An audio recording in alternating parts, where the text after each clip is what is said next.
திருப்புகழ் 98.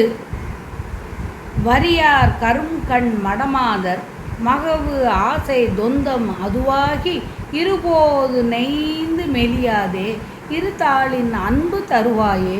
பரிபாலனம் செய்து அருள்வோனே பரமேஸ்வரன் தன் அருள் பாலா ஹரி கேசவன் தன் மருகோனே அலைவாய் அமர்ந்த பெருமாளே. பரிபாலனம் செய்து அருள்வோனே பரமேஸ்வரன் தன் அருள் பாலா ஹரி கேசவன் தன் மருகோனே அலைவாய் அமர்ந்த பெருமாளே.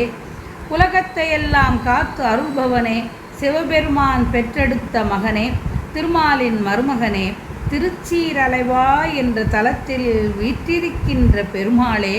செவ்வரிகள் படர்ந்த கரிய கண்களை உடைய மங்கையர் குழந்தைகள் என்னும் ஆசையான பந்தத்தில் சிக்கி பகலிரவு என்கின்ற 2 பொழுதுகளிலும் மனம் உடைந்து வருந்தாமல் நின் 2 திருவடிகளின் மீது செலுத்தும் அன்பை தருவாயே முருகா.